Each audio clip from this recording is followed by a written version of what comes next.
Diputado Martín Tetas continúa en el uso de la palabra. Muchas gracias, señor presidente. La Argentina es un país subdesarrollado que tiene una crisis de balanza de pagos cada 5 años en los últimos 75 años. Son 15 crisis severas de balanza de pagos en los últimos 75 años y que tiene 50% de sus trabajadores o desempleados o directamente en negro sin ningún tipo de derechos.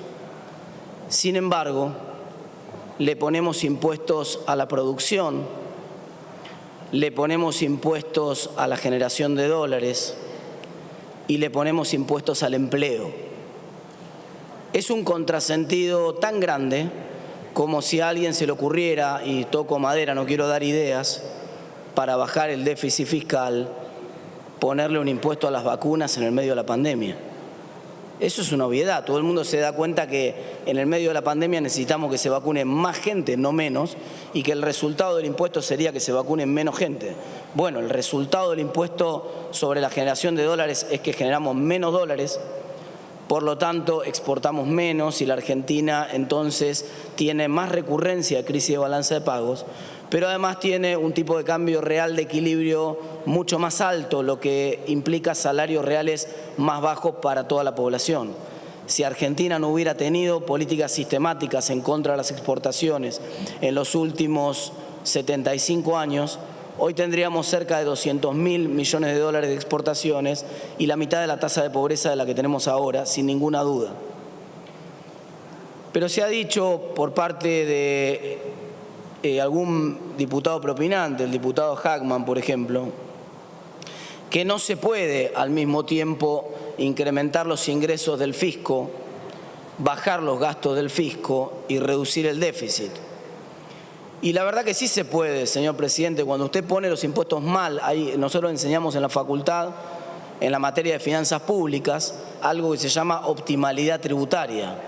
Si usted le pone los impuestos sobre la producción y si usted pone los impuestos en actividades que generan crisis de balanza de pagos cada 5 años, obviamente el nivel de impuestos que usted va a necesitar va a ser muchísimo más alto y va a romper mucho más del aparato productivo que si usted pone los impuestos donde corresponde, mirando la experiencia internacional.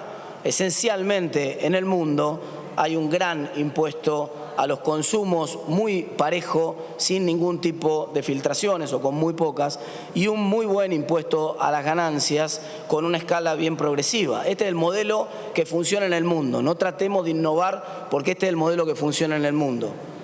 Hacia ese modelo nosotros queremos ir. Por supuesto, hemos hecho sendas presentaciones en materia del impuesto a las ganancias y también en materia de monotributo. Tengo entendido que ahora hay una oportunidad de discutir en comisión nuestro proyecto para reformar radicalmente el monotributo en Argentina y que vuelva a ser un impuesto que no quite incentivos a la producción. Mientras tanto, obviamente, tenemos la alternativa de discutir hoy, entre comillas, un alivio fiscal. Que voy a hacer alguna corrección. Es cierto, el oficialismo venía a buscar un alivio fiscal, pero nosotros lo acompañamos con 2 proyectos que yo celebro que estén siendo tenidos en cuenta a la hora de modificar el dictamen del oficialismo para que eso sea efectivamente una reducción de impuestos en Argentina. Vamos a conseguir, si todo sale bien en esta reunión, señor presidente, una equiparación del impuesto a las ganancias para los trabajadores autónomos que, como bien dijo el diputado José Luis Espert, no alcanza, no es suficiente, pero reduce la mitad de la discriminación que los trabajadores autónomos sufren hoy en Argentina. Y vamos a conseguir algo que nos pareció una vergüenza, que estaba en nuestro, por supuesto, en nuestro proyecto de monotributo, que ningún trabajador monotributista que factura menos de la canasta básica de la pobreza pague impuestos, porque el contrasentido es que el Estado te hunde más en la pobreza. Parte de la pobreza es responsabilidad que el Estado le cobre un impuesto a un pobre. Eso no lo podemos permitir más en Argentina y yo celebro que aparentemente el oficialismo está dispuesto a incluir dentro de las modificaciones del dictamen de mayoría estas propuestas de la oposición en Argentina. Uso mis últimos segundos, señor presidente, para aceptar la propuesta que me hiciera el señor presidente de la Comisión de Presupuesto, el señor Carlos Heller, de que ponga yo el día cuando usted disponga, me dijo, discutimos en este Congreso sobre las causas de la inflación en Argentina.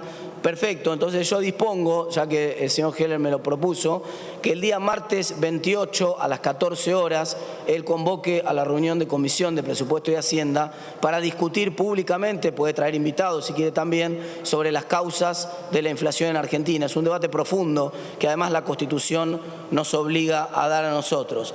Muchas gracias, señor presidente. Gracias, diputado Tetaz.